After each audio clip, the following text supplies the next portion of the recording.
학습지에서 일할 때에는 사무실에 앉아있기보다는 밖에 나가서 홍보를 하거나 아니면 가정을 방문해서 아이들에게 학습을 해주는 일이 많이 있었습니다. 어떻게 보면 사무실 안에 있는 시간은 아주 짧은 시간이고 그렇게 밖에 있는 시간이 대부분의 시간들이었습니다.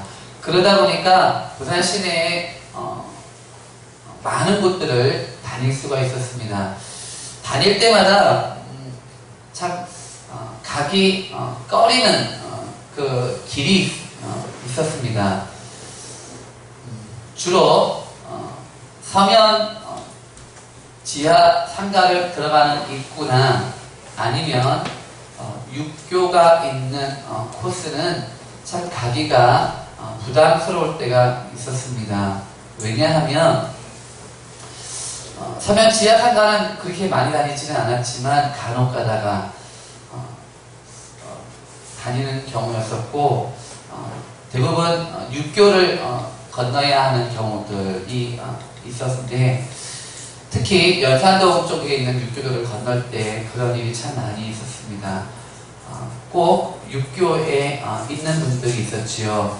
육교의 한 자리를 차지하고 지나가는 분들에게 도움을 청하는 장애인들 또는 어려운 환경에 처해 있는 분들이 있었습니다.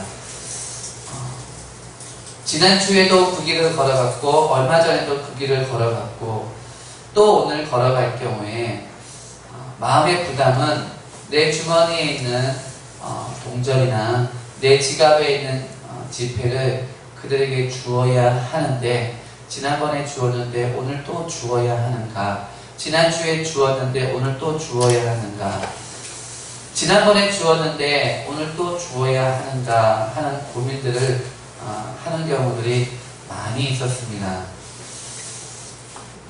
마음 편하게 제 주머니에 있는 동전들을 또는 제 주머니 지갑에 있는 지폐를 건네주는 경우도 있었습니다만 그렇지 않은 경우들이 더 많았던 것 같다 하는 생각을 합니다. 고민을 합니다. 육교를 올라갈 때부터 저쪽 편에 있는 그 사람에게, 그분에게 오늘 내가 동전과 지폐를 주어야 하는가, 주자, 아니야 지난번에 주었지 않느냐, 아니야 이거 또 주자, 아니야 자꾸 주면 좀 그렇지 않느냐, 이런 고민을 하면서 지나갑니다. 그런 고민을 하면서 그 분이 계신 곳을 지나쳐 버립니다. 그러면 에이 지나쳤는데 뭐 다음에 주지 하며 제 고민을 깔끔하게 정리하는 경우들이 많이 있었던 것을 말씀을 준비하면서 기억해 보았습니다. 저만 그런 고민을 했는지는 잘 모르겠지만 그렇게 길에서 많은 시간을 보내고 또 많은 이들 그런 분들을 이렇게 자주 보게 될 경우에 그런 고민들을 하는 사람들이 많지 않은가, 이건 저만의 고민인가 하는 생각을 해봅니다. 할 수만 있다면 지난주에 주어도 오늘 주는 것이 맞다 하는 것 저도 잘 알고 있습니다. 할 수만 있다면, 아니 내 안에, 내 주머니나 지갑 안에 동전이 있거나 지폐가 있다면 그런 분을 조금 전에 지나치면서 도와주었다 할지라도 또 다른 사람이라면 도와주는 것이 맞다 하는 것 정도는 저도 잘 알고 있습니다. 그러나 실제 삶 속에서 똑같은 이런 경우들을 만날 때마다 마음 편하게 내가 생각하고 있고 내가 알고 있는 대로 주는 경우들보다는 그렇지 못한 경우들이 훨씬 더 많았구나 하는 생각을 하면서 저의 부족했던 시간들을 기억해 보았습니다. 여리고성 하면 저는 여호수아서를 떠오릅니다. 이스라엘 백성들이 가데스 바네아에서 12명의 정탐꾼을 파견합니다. 가나안 땅, 언약의 땅, 축복의 땅을 12명의 정탐꾼이 정탐하고 돌아와서 10명과 2명으로 나뉘어졌지요. 10명은 믿음 없는 말, 불평의 말을 하고 2명, 여호수아와 갈렙은 하나님이 주신 땅, 우리의 밥이지 않느냐 믿음의 보고를 합니다. 결국 이스라엘 백성들은 그곳에서 10명의 믿음 없는 연약한 보고를 채택함으로 말미암아 가나안에 바로 들어가지 못하고 광야에서 40년을 살 수밖에 없었습니다. 그것으로 끝난 것이 아니라 출애굽 1세대들 불평과 불만과 원망, 불신의 세대는 가나안 땅을 들어가지 못하고 광야에서 죽고 말았습니다. 가나안 땅에 들어갈 이들은 광야에서 태어난 출애굽 2세대들이었습니다. 이들을 이끌 하나님의 세운 지도자는 여호수아였었습니다. 하나님께서 여호수아를 부르셨습니다. 강하고 담대하라. 두려워 떨지 마라. 내가 너와 함께 할 것이다. 좌로나 우로나 치우치지 말고 내가 너에게 준 믿음과 내가 너에게 준 이 말씀 안에서 바르게 서서 나만 바라보고 믿음 안에 가라 라고 말씀하여 주십니다. 여호수아가 하나님의 말씀을 믿음으로 받아들입니다. 그리고 이스라엘 백성들을 이끌고 나아갑니다. 이들이 맞은 첫 번째 성이 바로 여리고 성이었습니다. 난공불락의 성입니다. 이중으로 되어져 있는 성벽이 견고하게 버티고 있었습니다. 이스라엘 백성들이 감히 공격하지 못할 정도의 방어와 이스라엘 백성들을 한 칼에 베어버릴 수 있을 만큼의 강력한 무기들로 무장이 되어져 있는 이들이 여리고성 사람들이었습니다. 이들 앞에 놓여져 있는 여리고성을 향하여서 하나님께서 말씀하십니다. 돌라. 이게 답니다. 그리고 마지막 날, 7째 날에는 소리 지르라는 것이었습니다. 이게 답니다. 어떻게 하면 그 성벽을 무너뜨릴 수 있는지, 어떻게 하면 그 성으로 들어갈 수 있는지, 그 성문은 어떻게 불쓸 수 있는지, 어떠한 무기를 만들고 어떠한 공격을 하라는 것이 아니라 하나님은 그저 돌라는 것이었습니다. 그리고 소리를 지르라 라고 말씀하시는 것 뿐이었습니다. 여호수아와 이스라엘 백성들 하나님의 이 말씀을 믿음으로 받아들였습니다. 순종했습니다. 하루에 한 바퀴씩 돌았습니다. 마지막 날은 믿음으로 소리 질렀습니다. 외쳤습니다. 그랬을 때에 여리고성이 무너졌습니다. 고고학자들이 여리고성을 발굴했습니다. 성벽이 무너질 때에는 일반적으로 성 바깥으로 무너지기 때문에 성 바깥으로 성벽의 잔재물들이 떨어져 있어야 되고 그렇게 발굴되어져야 함에도 불구하고 여리고성은 성벽의 잔해들이 성 바깥으로 나와 있는 것이 아니라 성 안쪽으로 무너져 있는 것을 발견했다고 합니다. 이것은 무엇 때문입니까? 하나님의 말씀에 믿음으로 순종한 이스라엘 백성들이 있었기 때문이었던 겁니다. 이스라엘 백성들 위대한 믿음을 보여준 장소가 여리고였습니다. 이스라엘 백성들 하나님의 말씀에 순종함으로 나아갔던 곳이 바로 여리고였습니다. 아주 먼 옛날의 이야기지요. 아주 오랜 시간 전의 이야기입니다. 오늘 예수님께서 예루살렘으로 가시는 길에 여리고성을 지나치십니다. 말씀을 보면서 예수님이 왜 여리고성을 지나가셨지? 제가 이스라엘의 지리를 정확하게 공부하지를 않아서 잘은 모르겠습니다. 그것밖에 길이 없었겠는가? 그 방법밖에 없었겠는가? 왜 굳이 예수님은 십자가에서 죽으셔야 될 메시아로서의 대사역과 사명을 앞에 두고 바로 얼마 전까지만 해도 예수님은 제자들을 향해서 앞서서 빨리 따라오너라, 빨리 가자라고 재촉하시면서 죽음의 길, 십자가의 길을 가셨는데 왜 굳이 여리고를 다시 더 들르셔야만 했겠느냐 하는 생각을 해보았습니다. 이스라엘 백성들 안에 예수님도 잘 알고 있었던 건 여리고가 어떠한 곳인지 알고 있지 않았겠는가 저는 생각해 보았습니다. 그 옛날 믿음의 조상들이 하나님의 말씀을 믿음으로 받아들이고, 그리고 하나님 말씀을 믿음으로 받아들이 그대로 순종하며 나아갔던 그곳이 여리고였기 때문에 이제 십자가의 고난과 죽으심, 메시아의 길을 가시는 주님께서 다시 한번 여리고를 가셔서 믿음이란 무엇인지, 하나님의 말씀에 순종하는 것이 무엇인지, 믿음으로 사는 사람의 삶은 어떤 사람의 삶인지 다시 한번 말씀하시고자 하시지 않았겠는가 하는 생각을 해보았습니다. 제자들을 향하여서 믿음이란 바로 이런 것이다, 순종이란 바로 이런 것이고, 믿음 안에 살아가는 것은 바로 이런 것이다 라는 것을 가르쳐 주시면서 너희들이 살아가야 될 이 세상에서의 믿음이 바로 이 믿음이다 라는 것을 말씀하시고자 하시지 않았겠는가.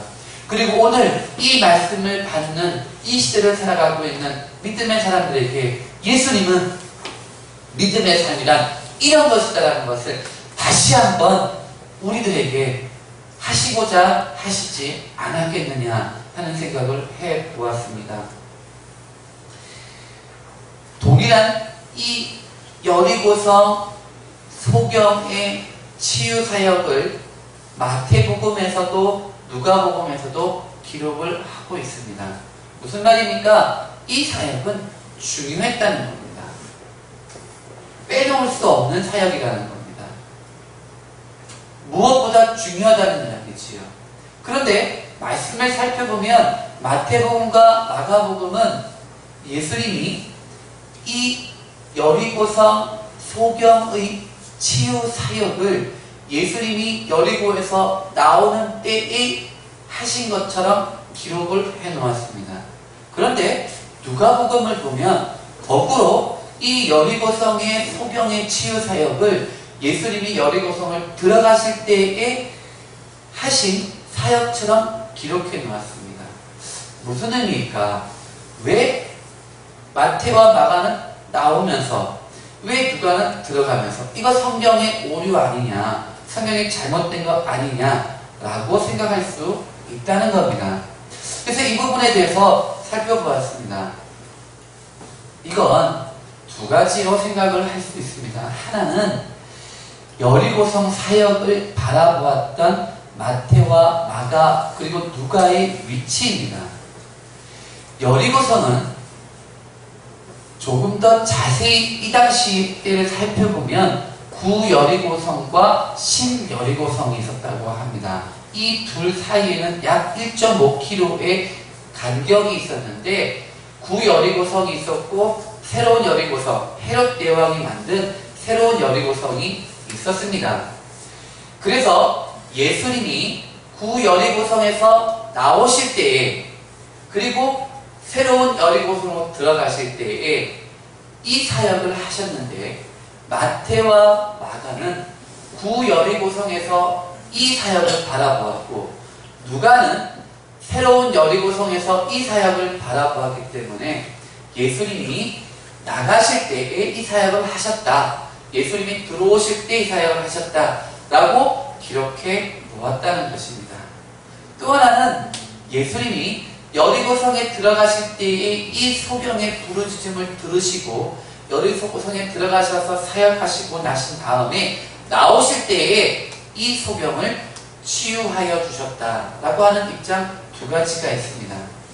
중요한 건 이 두 가지 입장 중에 어떤 것을 취하느냐가 아니라 이 여리고성에서 예수님이 사역하시고자 하셨던 것이 무엇이냐 하는 것을 보셔야 하는 겁니다. 성경에 오류다, 성경에 틀렸다, 이것에 휘말리지 마시라고 말씀을 드린 겁니다.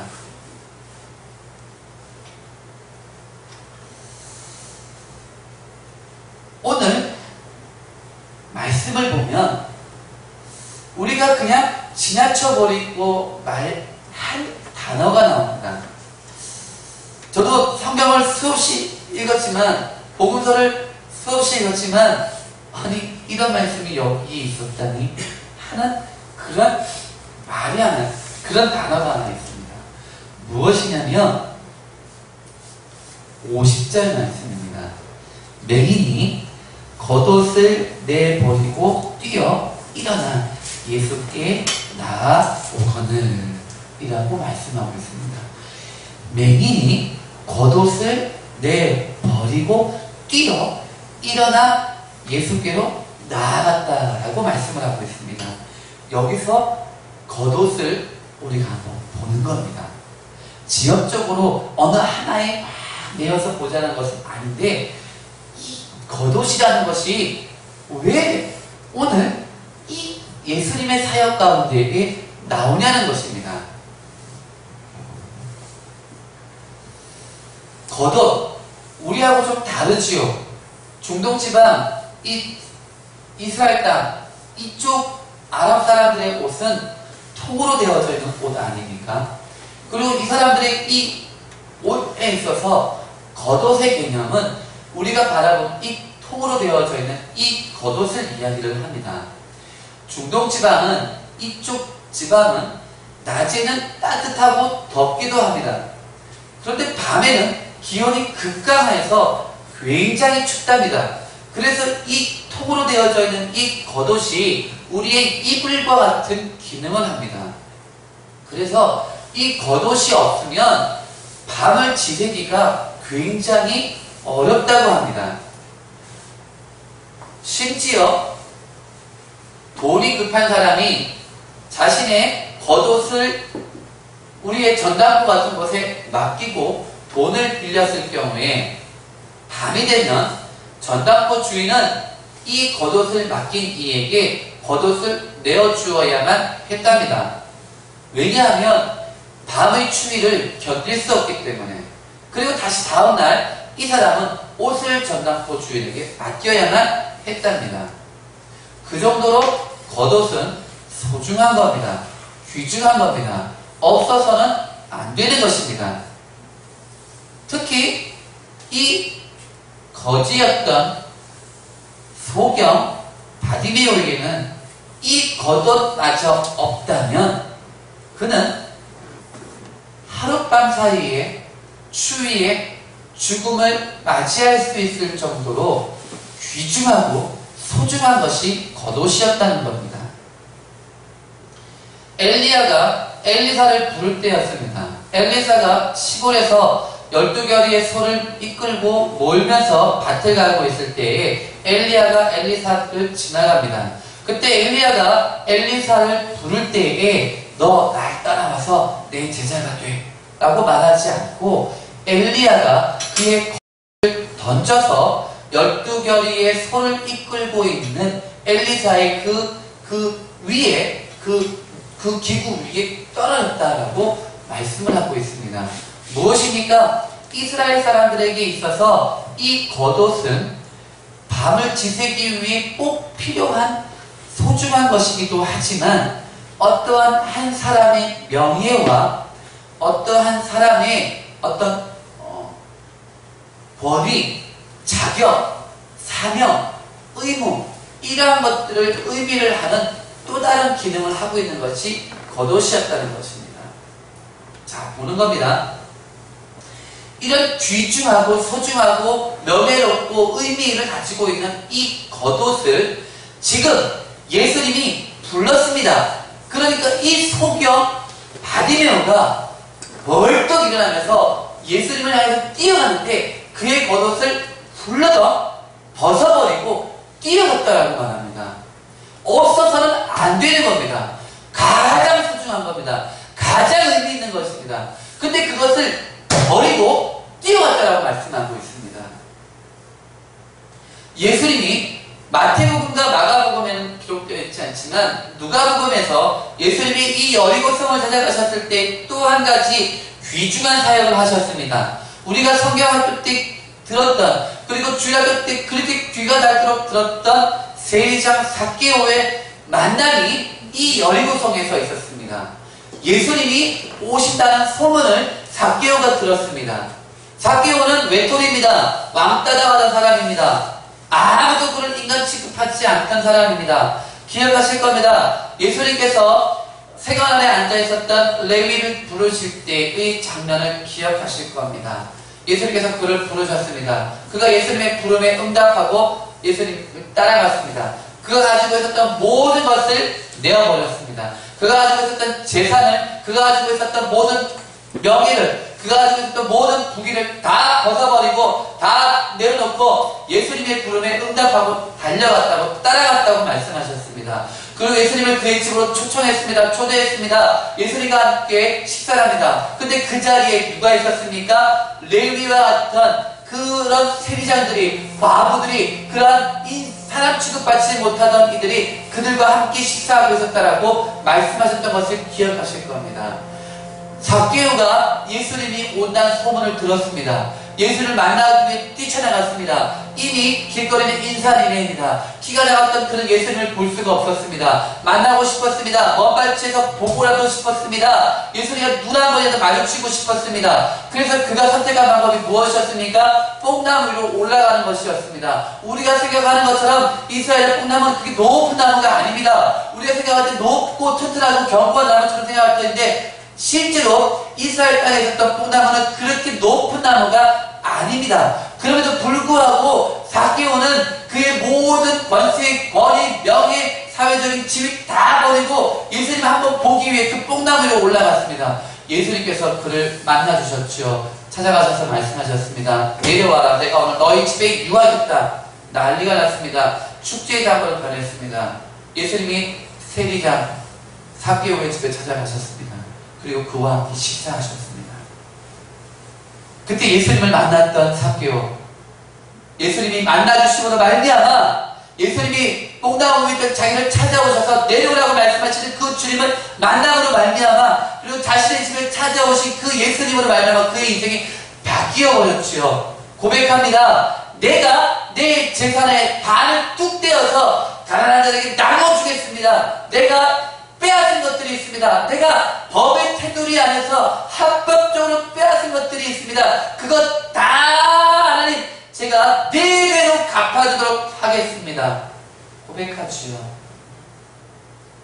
인생이 바뀌어버렸습니다. 무슨 말입니까? 반을 떼주었습니다. 그리고 남아있는 반으로 자기가 빼앗은 것, 자기가 착취한 것, 사기친 것, 속인 것, 그것 4배로 쳐주고 나면 뭐가 남겠습니까? 아니요, 그래도 남았겠지요. 많이 남았겠지요. 그만큼 부자였겠지요.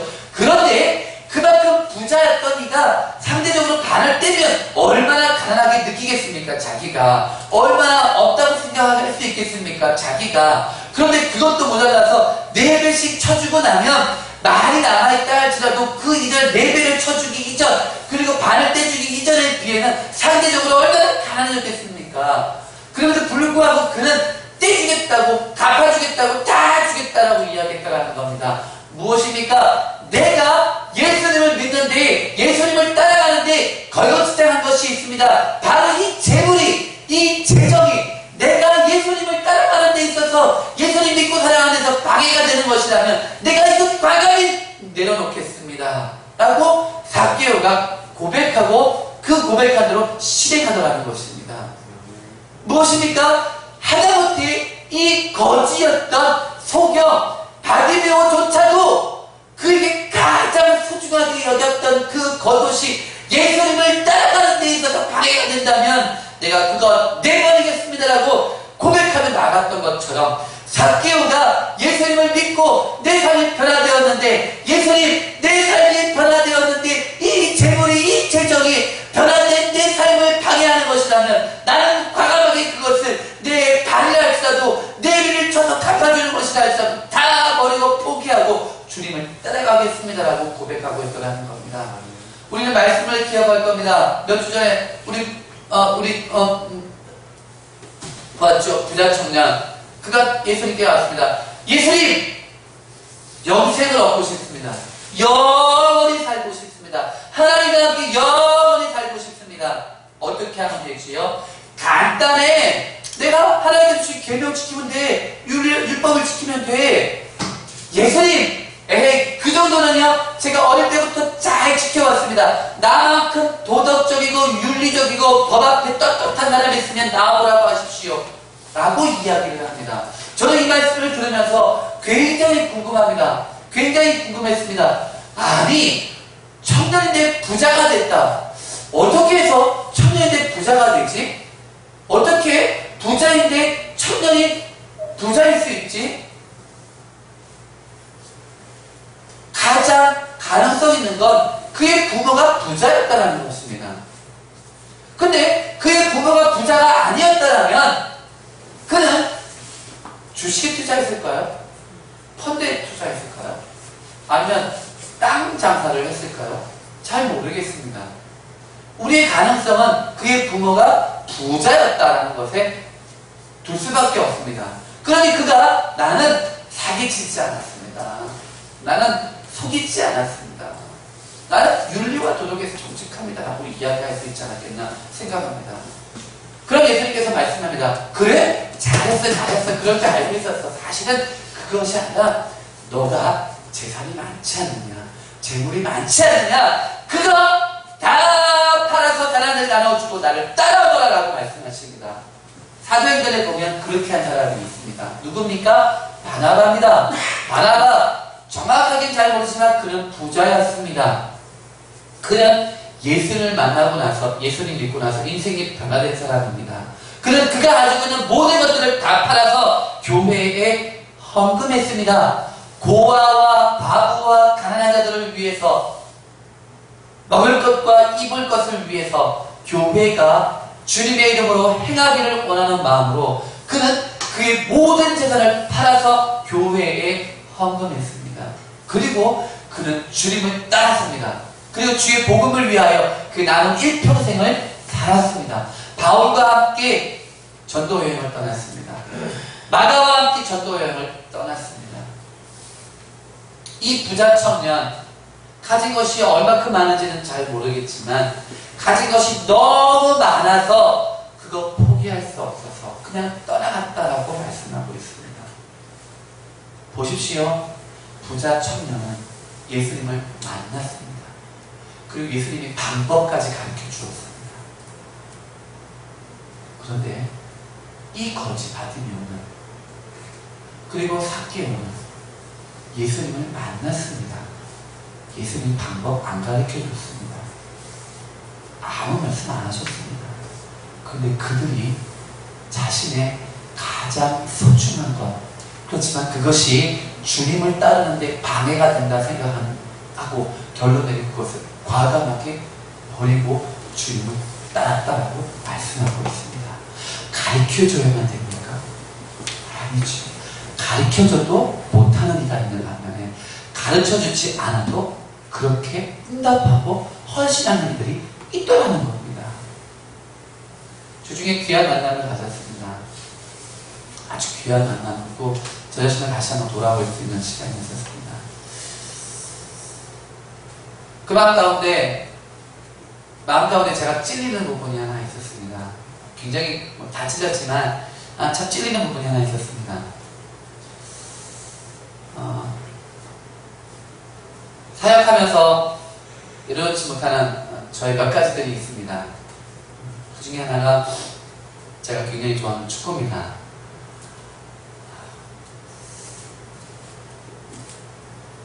정말 축구 좋아하거든요.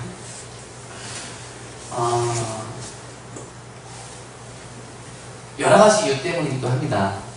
그런데 나눔을 갖고 또 이야기를 하면서 또 돌아오면서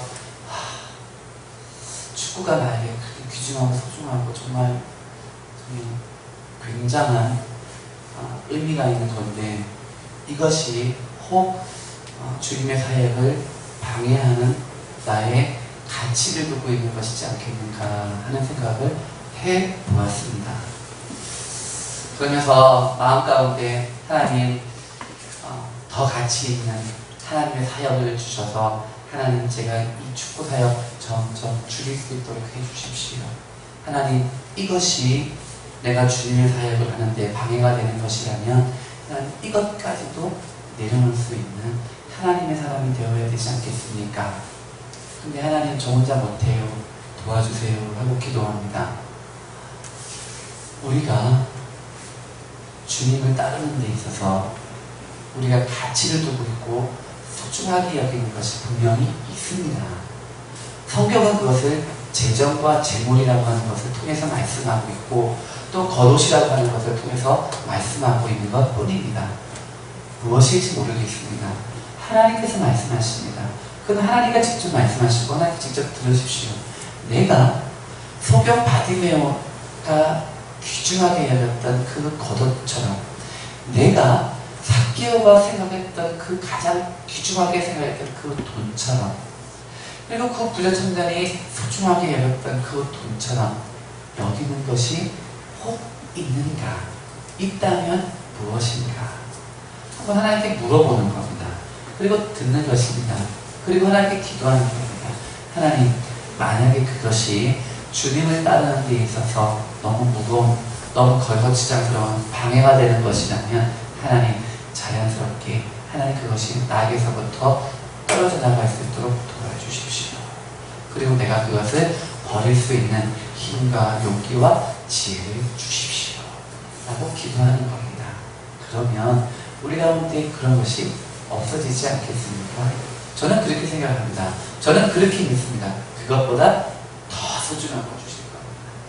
더 좋은 거 주실 겁니다. 그래서 그것이 자연스럽게 나도 모르게 사라져버릴 수 있도록 하여 주실 거라고 저는 믿습니다. 오늘 예수님께서 여리고성을 나가시다 들어가셔서 여리고성으로 행하십니다. 그런데 오늘 그 자리에 그 예수님이 가는 그 길가에 평생토록 소경으로 맹인으로 앞을 보지 못하는 삶을 살아오면서 지나가는 사람들의 발자국 소리를 들으며 그 사람들의 발자국 소리를 판단하며 이 사람은 나에게 동전 하나쯤은 던져줄 수 있겠다. 이 사람은 나에게 동전 하나 던져줄 만큼의 여유나 시간이 없는 사람이다 하는 것을 들으면서 평생 그곳에서 살아왔던 한 소경이 있었다는 겁니다. 누가 제안을 통해서 많이 들었습니다. 소경들은, 맹인들은, 시각장애인들은 보지 못하기 때문에 다른 기관이 좀 더 발달한다 하는 이야기를 들었습니다. 아마 이 사람은 귀가 더 많이 발달하지 않았을까, 청력이 더 발달하지 않았을까 하는 생각을 합니다. 이 사람이 들었습니다. 누구에 대한 이야기를 들었습니까? 예수님에 대한 이야기를 이미 들었습니다. 예수님이 많은 사람들을 고친다는, 병자들을 고치신다는 말씀 한마디로 손 한번 얹으심으로 소경과 중풍병자와 열병과 전염가리와 모든 병자들을 고치시더라라는 소문을 이미 들어서 알고 있습니다. 그리고 예수님이 온갖 귀신 들린 자들로 말미암아 그 귀신 들린 자들이 고통받고 있는 이들을 예수님이 말씀 한마디로 그 귀신들을 쫓아내셔서 그 귀신으로부터 자유케 해주신다는 소문을 이미 들었습니다.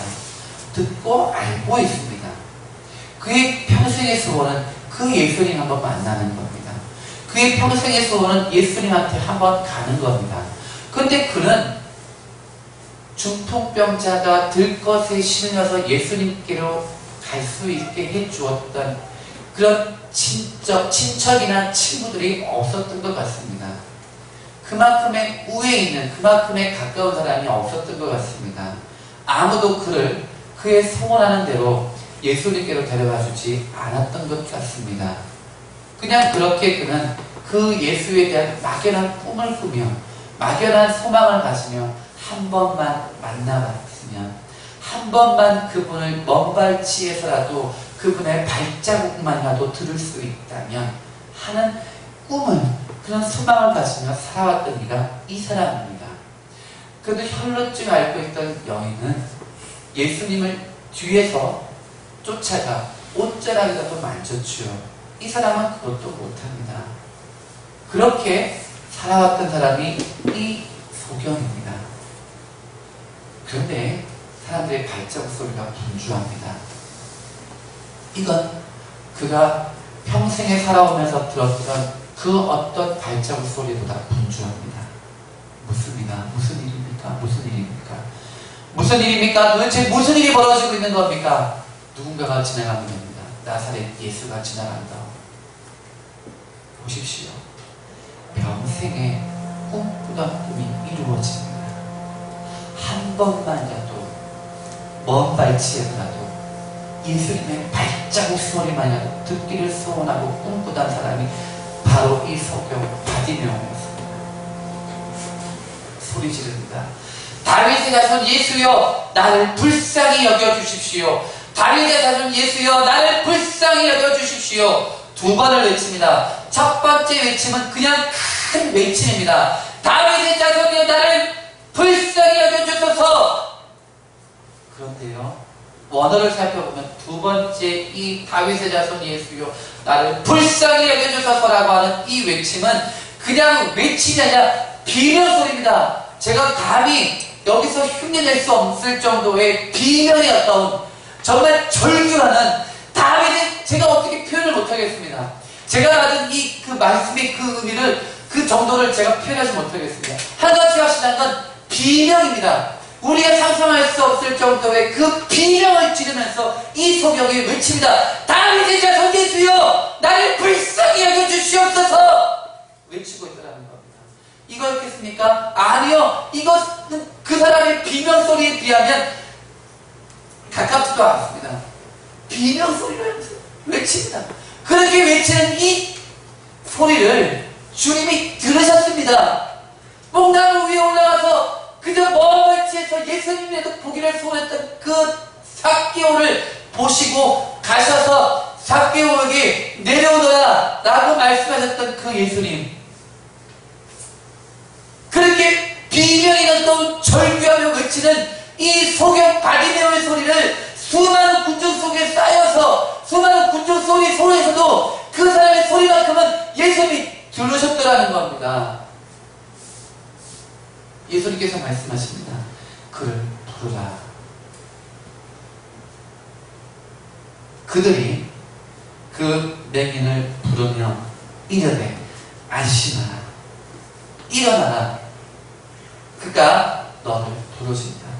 많은 사람들이 그랬습니다. 조용히 좀 하라고, 좀 조용히 좀 하라고, 너 같은 것이, 너 같은 인생이 내가 무엇이기에 너는 못도 아니지 않느냐라고 모든 사람들이 그를 향해서 손가락치다며 다그치며 잠잠하라고 외칠 때에 예수님께서 말씀하셨습니다. 그를 데려오너라, 그를 부르라, 그를 나에게로 데리고 오너라라고 말씀하십니다. 그때 그 무리 가운데 있었던 누군가들이 그 소경을 향해서 다가와서 말합니다. 됐어 이제 안심해, 괜찮아, 이제 그만해도 될 것 같아, 이제 그만 고생해도 될 것 같아, 이제 됐어, 안심해. 예수님이 너의 소리를 들으셨어. 예수님이 너의 부르짖음을 들으셨어. 예수님이 너의 비명을 들으셨어. 됐어.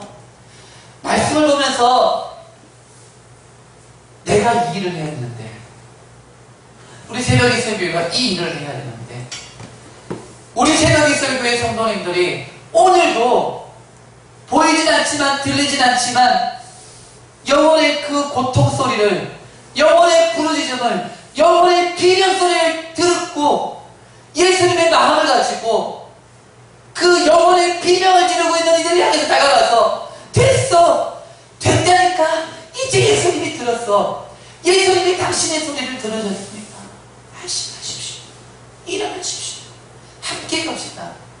이제 그 일을 우리가 해야 하는데, 이제 그 일을 내가 해야 하는데, 우리를 향해서 하나님께서 그를 데리고 오라고 우리를 향해서 말씀하시는데 오늘 우리는 그렇게 하고 있는가?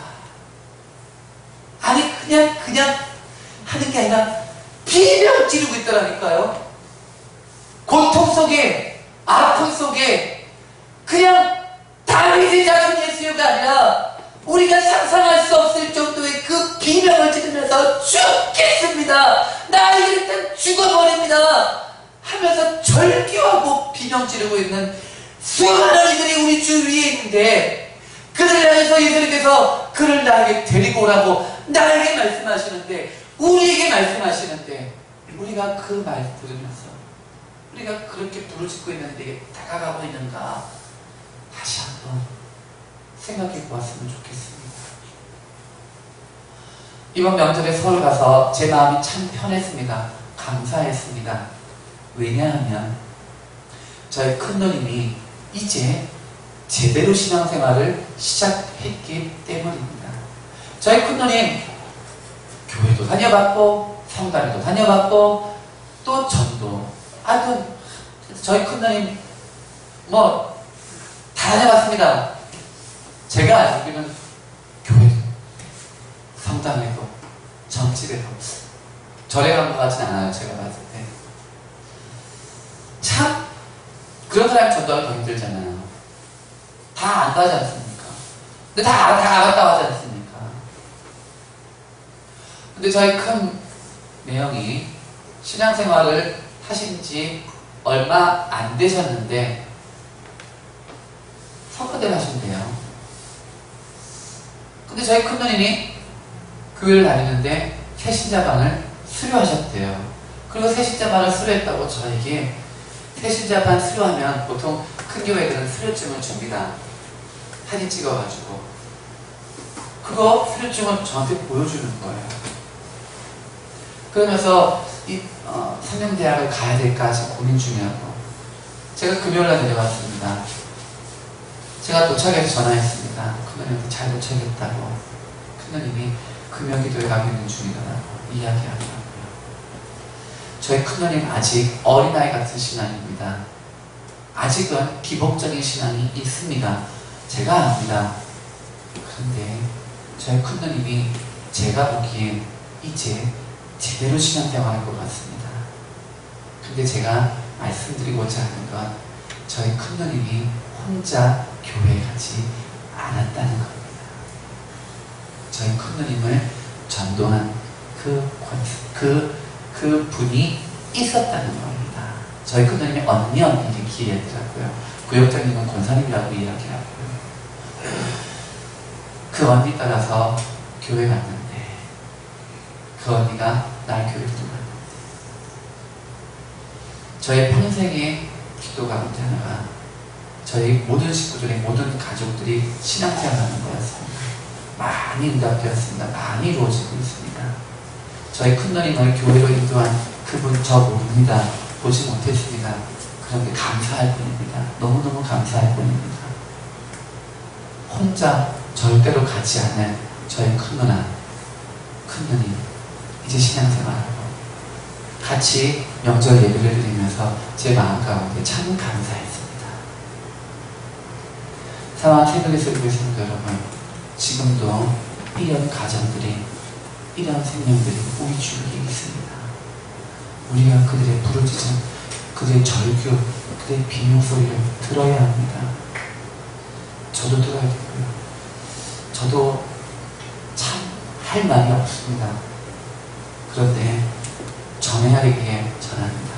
저에게도 전하고 사랑하는 새벽의 설교의 성도들에게 전합니다. 아니 우리 교회가 부흥하기 위해서 우리 교회 자리 채우기 위해서 전도하라고 말씀드리는 거 아닙니다.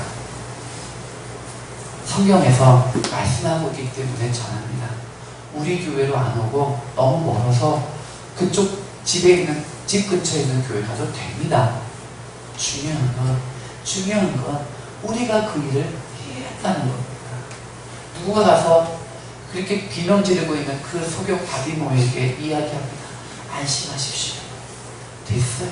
고생 그만하십시오. 이제 안 죽어요. 이제 살았어요.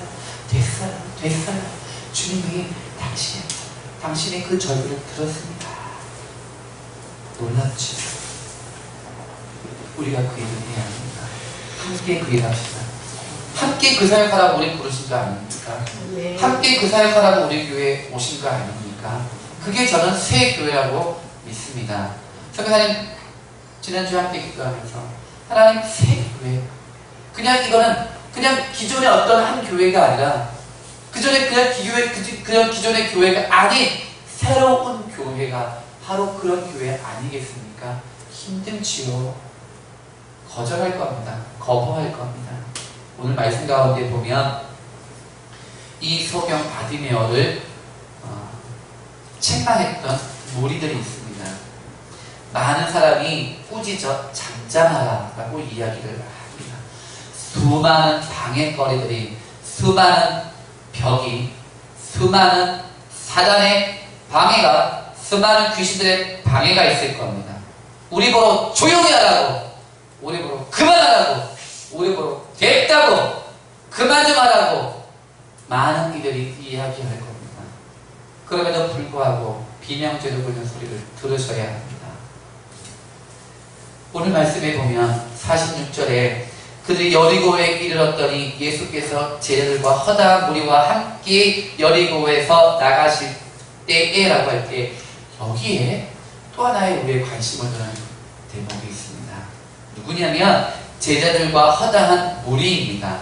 이 허다한 무리들이 누군지를 잘 기억하셔야 합니다. 이제 예수님은 예루살렘으로 입성하실 겁니다. 여리고에서 예루살렘은 그리 먼 거리가 아닙니다. 기억하시죠? 예수님이 예루살렘에 입성하실 때 수많은 이들이 그의 옷가지를 피면서, 나뭇가지를 피면서 호산나 다윗의 자손이 하면서 예수님의 그 입성하는 길에 환영했습니다. 수많은 이들이 나와서 찬양했습니다. 수많은 이들이 예수님을 박수 쳤습니다. 응원했습니다. 그렇게 예수님은 예루살렘에 입성하셨습니다. 그 무리가 바로 이 무리들입니다. 그런데요, 예수님을 십자가에 못 박으라고 소리쳤던 그 수많은 무리들이 바로 이 무리들입니다. 보십시오.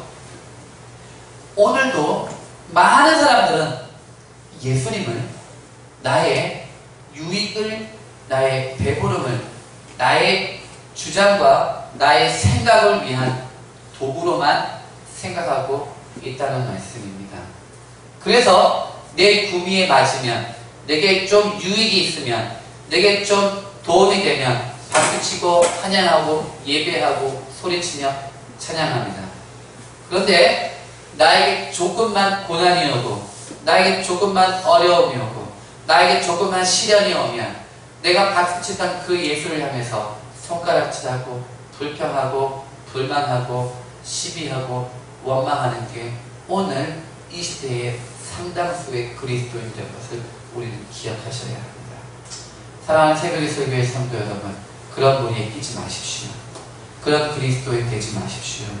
주님께서 원하시는 그리스도인들은 시험이 오나 고난이 오나 어려움이 오나 기쁨이 오나 감사할 줄 아는 사람, 순종할 줄 아는 사람, 믿음 안에 서서 여전히 다윗의 자손 예수여 나를 불쌍히 여겨서서 나를 치료하시고 나를 구원하실 분은 오로지 당신밖에 없습니다 라고 하는 믿음을 가지는 사람을 원하십니다. 흔들리지 마십시오. 흔들리지 맙시다. 어떤 세상 분파가 올지라도, 어떤 어려움이 오더라도 흔들리지 맙시다. 견고한 믿음, 그 믿음이 기적을 일으킵니다. 오늘 이 소경, 사실은 2명입니다. 2명인데 오늘 마가복음에서는 바디메오라고 하는 이 한 사람만을 이야기할 뿐입니다. 2명의 치유가 일어났습니다. 예수님은 그들의 믿음을 보시고 그를 순식간에 치유하시는 겁니다. 놀랍지 않습니까? 이 믿음이 우리의 믿음 되어야 합니다. 이 믿음이 사랑하는 새벽 이슬 교회의 믿음입니다. 이 믿음 가지고 함께 나아가는 새벽 이슬 교회 성도님들 되기를 주님의 이름으로 축원합니다. 아멘.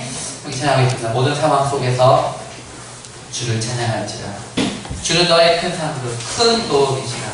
주의 얼굴 구할 때 주의 영을 보고사 크신 사랑 안에서 주를 보게 하소서. 주를 보는 겁니다. 주님만을 바라보는 겁니다. 내 영혼을 확장합시다. 우리의 영혼을 확장합시다. 주님을 바라보면서 결정합시다. 결단합시다. 믿음 안에 봅시다. 상황과 환경을 뛰어납니다. 믿음의 사람, 그것이 바로 우리의 사랑입니다. 믿음의 사랑입니다. 우리가 찬양합시다.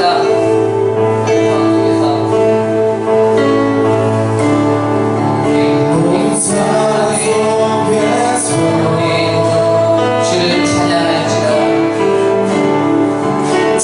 찬양하시라.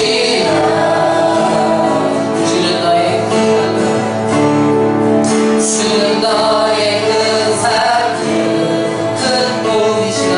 아멘 아멘. 도움이시라. 주의 얼굴 구할 때 아멘. 주의 얼굴 구할 때 주의 영을 구한다. 하나님 우리가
하나님 감사합니다. 그러한 믿음의 사람들 되게 하여 주시옵소서.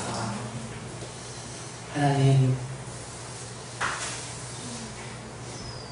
성경 바리노의 믿음, 우리의 믿음 되게 하시고, 안심하라, 두려워하지 말고 일어나라, 나와 함께 가자 라고 손을 내밀 수 있는 하나님의 사람들 되게 하여 주시옵소서. 겉옷, 세상에서의 가장 소중한 것, 하나님, 이것이 주님을 믿는데, 주님을 따르는데 방해가 된다면 이것까지도 하나님께 드리겠습니다. 그 믿음의 고백을 받아 주시옵소서. 하나님, 나의 유익을 따라가는 그리스도인이 아니라 주님의 유익을 따라가는 그리스도인 되게 하여 주시옵소서. 예수님의 이름으로 기도드립니다. 아멘. 내가 주인 삶은 모든 것 내려놓고 내 주 대신 주 앞에 나가 내가 사랑했던 모든 것 내려놓고 주님만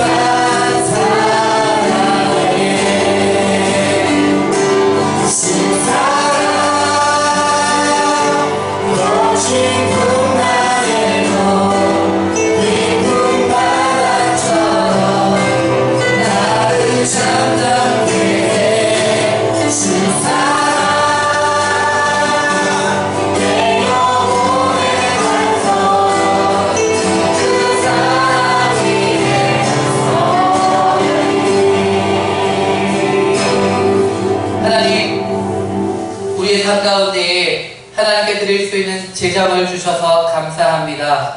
하나님, 우리에게 주신 모든 것 믿음으로 고백합니다. 우리의 것 아니라 하나님의 것입니다. 우리는 단지 하나님께서 이 땅 가운데에 우리를 청지기로 삼으셔서 주님의 것들을 잘 보관하고 잘 활용하여서 더 많은 열매들을 맺으라고 주신 것인 줄로 믿고 하나님, 우리의 것들을 씁니다. 그러나 하나님, 이 모든 것이 하나님의 것인 것에 대한 믿음은 변함이 없습니다. 하나님, 우리가 드린 이 헌금, 우리가 드린 이 헌신 받아 주시옵소서. 하나님, 기도합니다. 더 많은 것으로 주님께 드릴 수 있는 하나님의 넉넉함을 우리 가운데 허락하여 주시옵소서. 감사하며 예수님의 이름으로 기도드립니다. 아멘. 지금은 우리 주 예수 그리스도의 은혜와 하나님 아버지의 말로 다 할 수 없는 사랑과 성령님의 기름 부으심과 성령님의 동행하심이 오늘도 주님 앞에 나와 예배자로 서서 예배 가운데에 나온 사랑하는 새벽의 설교회 성도들 머리 위에와 오늘도 주님 앞에 머리 숙여 예배드리는 이 땅에 그리고 세계 가운데 있는 모든 주의 백성들 머리 위에 지금부터 영원토록 함께 있을지어다.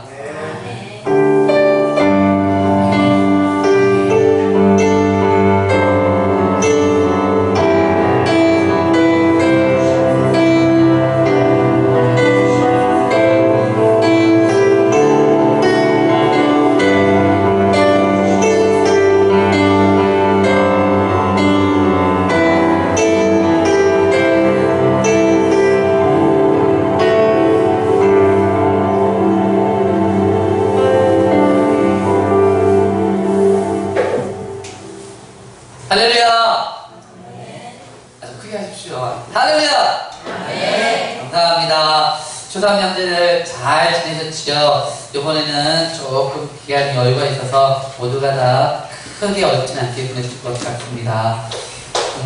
전교인 식사 돌아오는 토요일입니다. 교회에서는 7시에 출발을 하도록 그렇게 할 테니까요. 오시고요. 각자 오시는 분들은 정확한 입장 시간은 7시 40분인데 7시 20분부터 입장하실 수 있도록 해주시겠다고 하셨습니다.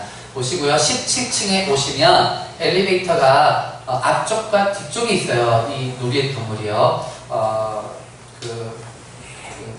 잘 선택해서 올라오시면 17층에 입구에 바로 있는 룸입니다. 오시면 되겠고요. 먼저 가서 저희 기다릴 수 있도록 그렇게 하겠습니다. 저는 이렇게 생각을 합니다. 우리가 가까운 이들에게 더 파티가 여기 범일도에 있는 더 파티가 해운대에 있거나 센텀에 있는 더 파티보다는 조금 급이 낮은 더 파티인 건 맞습니다. 그렇지만 하나님께서 우리에게 준 좋은 기회라고 생각을 해서 모두 다 오셔야 합니다. 오늘 오시지 않은 분들에게도 서로 연락하셔서 다 오실 수 있도록 그렇게 해주시고요. 안 드셔도 오십시오. 카운트하면 카운트하는 대로 하죠. 뭐 괜찮습니다. 다 오시고요. 그리고 잘 안 나오시는 분도 안 나오시는 분도 괜찮고요. 한번 같이 했으면 좋겠다 하는 분도 괜찮고요. 제 마음 아시죠? 그렇게 우리가 함께 했으면 좋겠다 하는 생각을 하고요. 저희가 그 안에 식사하면서 교제하는 시간들 가지셔야 됩니다. 무슨 말이냐면 처음 오시는 분이나 잘 안 보시는 분들, 못 보시는 분들 있으면 먼저 다가가셔서 같이 식사하는 거, 같이 이야기하는 거, 서로 소명하는 거 먼저 하셔야 합니다. 그렇게 하시고요. 인원은 넉넉하게 이야기를 했습니다. 뷔페의 특징이 계약한 인원 이상 오는 건 문제가 안 됩니다. 계약한 인원 이하로 오면 계약한 인원만큼의 가격을 지불을 해야 합니다. 그래서 더 오는 건 상관없습니다. 다 오십시오. 다 오십시오. 오늘 오후 예배는요, 영화를 상영을 할 겁니다. 약 2시간에서 2시간 반 정도 걸리는 것 같아요. 근데 제가, 저도 영화를 참 좋아하는데, 정말 우리에게 많은 것들을 던져주는 영화입니다. 그래서, 어저께 준비를 잘 해놨거든요. 그래서 오후에는 영화를 보려고 합니다. 그래서 여유롭게 앉으셔서 보시고요. 혹 주변에 있는 분들 중에, 또는 다른 분 중에 같이 영화를 봐도 괜찮은 분들 있으면 연락하셔서 오후에 같이 봐도 괜찮습니다. 제가 장담합니다. 정말 그리스도인들에게 가정에게 그리고 그리스도인의 삶에 도전을 줄 수 있는 영화입니다. 해주시고요. 이 시간에 우리 아쉬운 이야기를 해야 될 것 같습니다.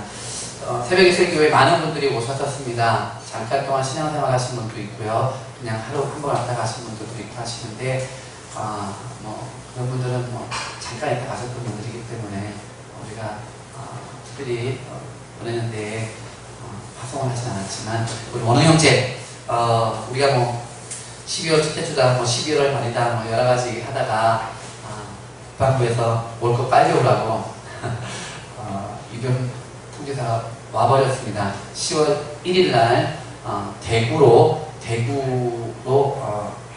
들어간다 합니다. 조선의 말에 의하면 대구로 가면 울릉도로 갈 가능성이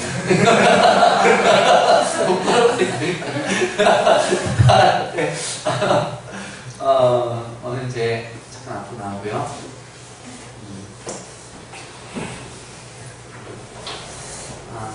잠깐 자, 오후에는 우리 영화 볼 거기 때문에 이 시간에 다 그냥 축복하고 파송하고 다 하도록 하겠습니다. 잠깐 초선님한테 열심히 갔다 오겠습니다. 몇번 한것 같은데.